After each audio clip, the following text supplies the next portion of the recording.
И здравейте хора! Аз съм Иван Раптор АПГ и днеска ще снимаме на Minecraft Pocket Edition най-новия апдейт. Когато преди малко го разглеждах и приготвях всичко. И тъкмо когато го изтеглях, виках си, моля ти се, нека дойдат Armor стана или пък банерите, или щитовете, или те да са задължителни, останалото не ме интересува.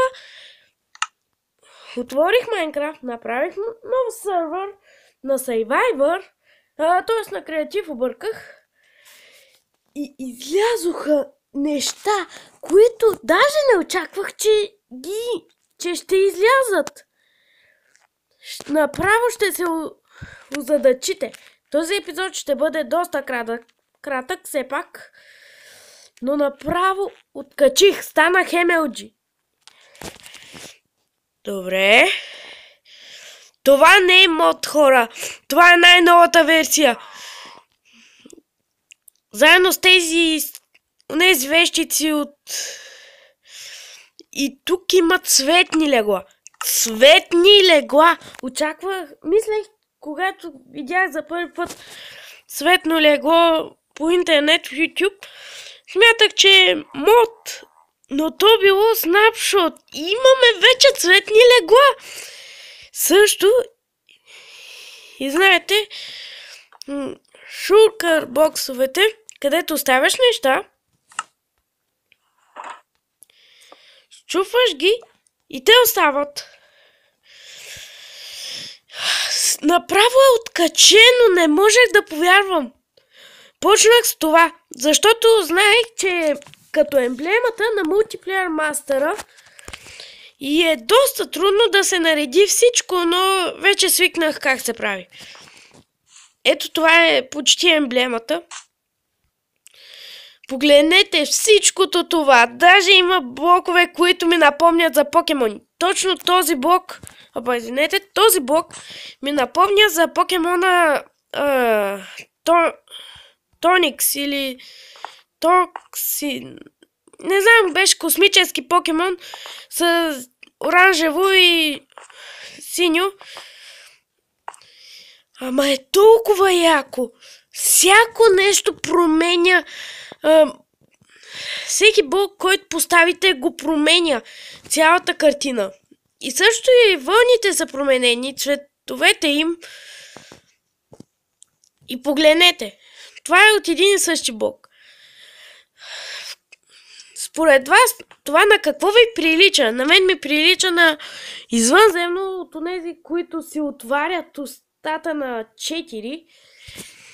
И вътре има нещо подобно на око или не знам език. А пък на това само промених как се слага и вече ми изглежда като кафяв робот с едно синьо око, който гледа. Според вас, изразете в коментарите отдолу за какво ги виждате. Всичко тук е по-яко вече. Цялата Майнкрафт направо откачи. Ще откача MLG. MLG. Направо откачих. Добре, и още едно нещо. Даже тук направо са оголемили с блоковете. Но нямам търпение за банерите и също армор сцена. Знам страшно яки трикове с него. Добре, сега засетих едно нещо, което да направя с тези нови блокове. Този блок не съм го разглеждал, сега ще го видим. Вау, аз ще използвам клей. След като тук има много по-як клей.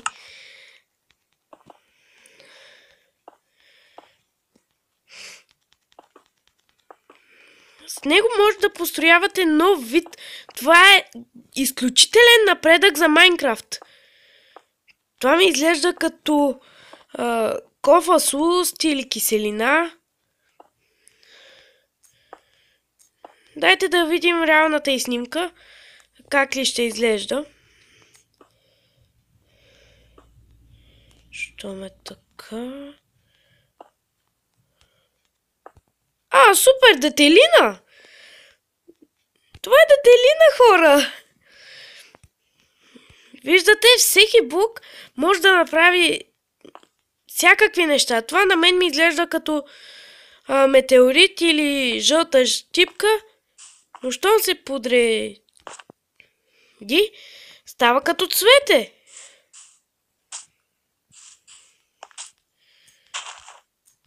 Цвете, ето виждате. Всеки блок тук е много по-як. Забравих да кажа, че че имаме и нови мобове. Вие вече ги знаете. Векса, по-скоро синята фея, дух, и вещицата, касапинът. Добре, сега ми трябва кофа с вода. За да получите този клей, това слагате отгоре в вода и сте готови. Веднага се променя. Сега искам да... Току-що гледах един видеоклип. Сега искам да видя дали наистина това е вярно. Ако направя...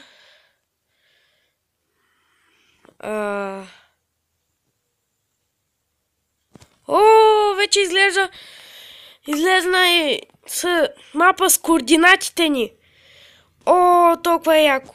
Също имаме и това. Ако паднете от високо и го държите, или може би в инвентара ви, то ще ви да изкочите от толкова нависоко, че сте сигурни ще умрете.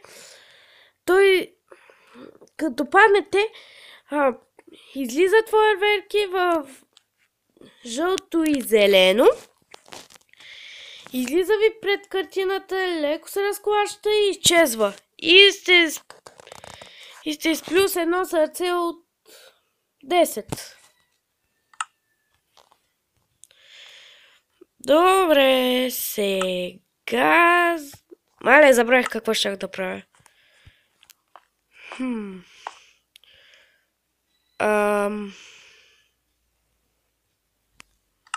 Да. Сега ни трябва ножица. Къде? Ето е ножицата. Крафтинг. Всичко е толкова разбъркано. Пак казвам, хора, току-що си го изтеглих. Тази нова версия. Вау! Забравих да кажа. Това е лошо, че не са сложили текстура на блокове, на шилкър блоковете. Изглеждат просто бели. Но са страшно полезни все пак. Добре, сега. За всеки случай правя и от двата мапа. Така.